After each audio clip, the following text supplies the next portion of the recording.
এখানে একাধিক খাবারের দোকান থেকে আরম্ভ করে বিভিন্ন দোকান ছিল, সেই সমস্ত দোকানগুলো কিন্তু গতকাল রাতে ভাঙচুর করে দেওয়া হয়েছে। কারণ আমাদের কি করবো, সরকারি আমাদের চাকরি দেবে বা কোনো কিছু দেবে, তাহলে আমরা ছেড়ে দিতে পারা জি। সরকারি যদি চাকরি দিত বা পুনর্বাসন ব্যবস্থা করতো তাহলে আমরা ছেড়ে দিতে পারতাম। 5 টাকার চা 50 টাকায় কিনে খাবে। কোনো নোটিশ দেওয়া হয়েছিল?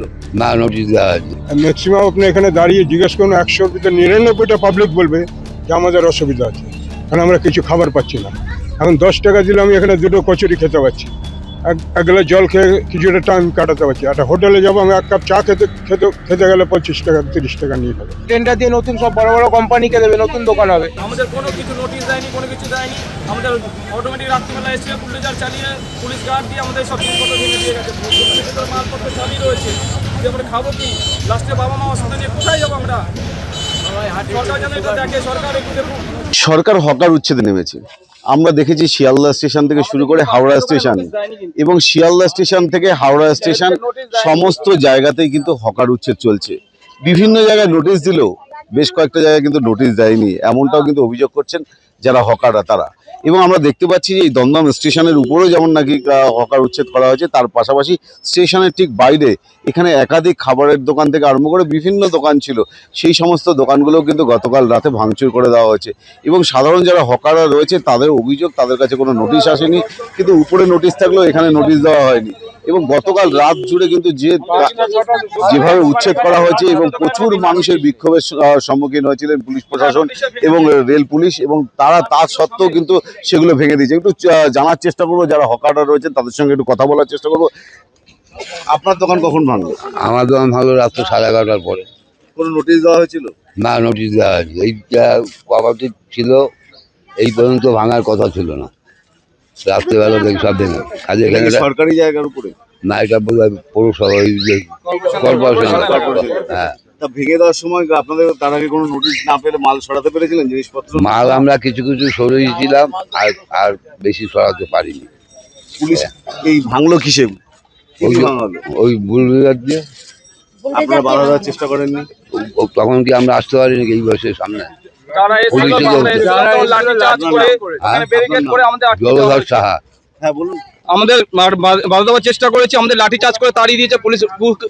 ভাষা করে মেয়েরা যারা ছিল তাদেরকে উল্টা পাল্টা খিস্তি খামারি ভাষা দিয়ে দূর করে তাড়িয়ে দিয়েছে। ওইখানে সব ব্যারিকেড করে দিয়ে আমাদের আটকে দিয়েছে, যে আমাদের রাস্তায় দিচ্ছে না, ধাওয়া দিচ্ছে আমাদের এখান দিয়ে। কতগুলো দোকান ভাঙা হয়েছে আমাদের এখানে যারা বিনা নোটিশে 10-12টা দোকান ভাঙা হয়েছে। নোটিশ ছাড়া 10-12টা দোকান ভাঙা হয়ে গেছে। আর উপরে অনেকগুলো দোকান ভাঙা হচ্ছে, কোনো গুনতি নেই। যতগুলো দোকান নেই না, উপরে কোনো দোকান নেই। এবার কি করে চালাবেন?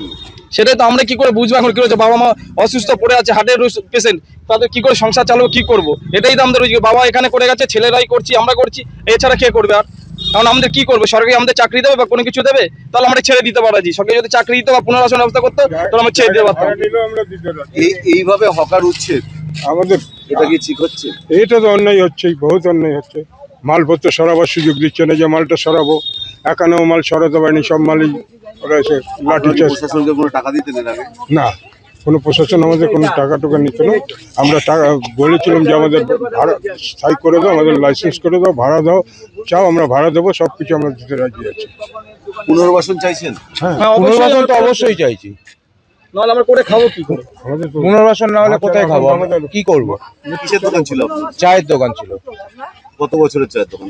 এটা তো 68 সাল থেকে। উনি আমার বাবা। কত সাল থেকে? 68 সাল থেকে এখানে আমি। 68 সাল থেকে চায়ের দোকান। এর আগে কখনো ভাঙার তোড়জোড় হয় না। এই কংগ্রেসের আমলে তখন একটু হল্লা ফল্লা আসতো, একটু গুটিয়ে ফুটিয়ে ঘুরায়নি, ওরা তারা করতো, উঠিয়ে দিত। তারপর সিপিএম এলো, সিপিএম এসে কোনোদিন সরায়নি, বলেছে ছোট ছোট করে করে, আমরা সব ছোট ছোট করে করেছি। নোটিশ দেওয়া হয়নি না, উঠাবার জন্য কোনো নোটিশ জানে, ওরা বলেছে ছোট করে দাও, আমরা ছোট ছোট করে লাগিয়েছি। বড় ছিল, ছোট ছোট করে নিয়ে বসেছি। আপনারা কি কোনো আন্দোলন করবেন? আমরা তো আন্দোলন করবো, আমাদের জায়গা চাই, করে খাবো, আমাদের সেই জায়গাটা দিতে হবে। আমরা আমাদের দোয়ার কেউ নেই। প্রচুর সাধারণ মানুষ যেটা বলছে যে এই হকার উচ্ছেদ হলে তারা বিভিন্ন স্টেশন চত্বরে যে হকার থাকে সেই উচ্ছেদ হওয়ার কারণে অনেক মানুষের সুবিধাও হয়েছে। অনেক মানুষ না, ম্যাক্সিমাম আপনি এখানে দাঁড়িয়ে জিজ্ঞেস করুন, 100-র ভিতরে 99টা পাবলিক বলবে যে আমাদের অসুবিধা আছে, কারণ আমরা কিছু খাবার পাচ্ছি না। এখন 10 টাকা দিলে আমি এখানে দুটো কচুরি খেতে পাচ্ছি, এক গ্লাস জল খেয়ে কিছুটা টাইম কাটাতে পারছি। একটা হোটেলে যাবো, আমি এক কাপ চা খেতে গেলে 25 টাকা 30 টাকা নিয়ে নেবে, আর খাবো কি এখানে? যাত্রীদের এটাই ভরসা ছিল এখানে। হ্যাঁ, যাত্রীদের ভরসা ছিল, যাত্রীরা বলতে বলতে যাচ্ছে, কিন্তু বলা বলি 5 করছে। টাকার চা 50 টাকায় কিনে খেতে হবে। এখন 5 টাকার চা 50 টাকায় কিনে খাবে। 4 টাকা 5 টাকা দিলে এখানে চা চারটে পাচ্ছি। কচুরি 20 টাকা, সেইখানে এখন 3টে 50 টাকা 60 টাকা দিয়ে কিনে খাবে। মানে নতুন দোকান হবে টেন্ডার দিয়ে। হ্যাঁ, টেন্ডার দিয়ে নতুন সব বড় বড় কোম্পানিকে দেবে, নতুন দোকান হবে। আমরা দেখতে পাচ্ছি এই দমদম চত্বরে যারা হকাররা রয়েছেন তারা বিক্ষোভ দেখাচ্ছেন। তারা কোথায় যাবেন, কোথায় থাকবেন, কিভাবে তাদের সংসার চলবে, এই নিয়ে তাদের মধ্যে একটা জল্পনা তৈরি হচ্ছে এবং তারা আন্দোলন চালিয়ে যাবেন। এর আগে বহুবার তাদেরকে বাধা দেওয়া হয়েছে, কিন্তু কেউ উচ্ছেদ করেনি।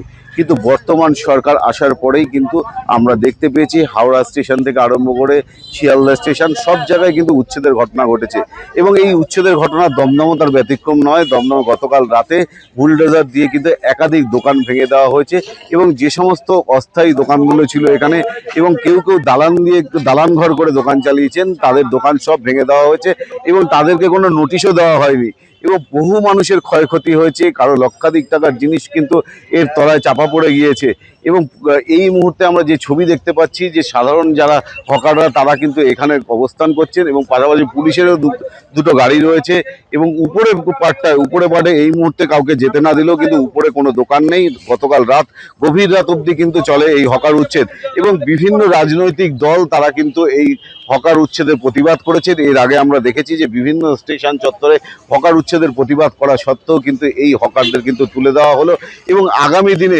স্থানীয় বাসিন্দারা দাবি করছে বা হকাররা দাবি করছে যে আগামী দিনে টেন্ডার দিয়ে কিন্তু এখানে লক্ষ লক্ষ টাকার ব্যবসা হবে, এমনটাও দাবি করছে। দমদম থেকে বিশ্বজিৎ পালের প্রতিবেদন, আর প্লাস নিউজ, কলকাতা।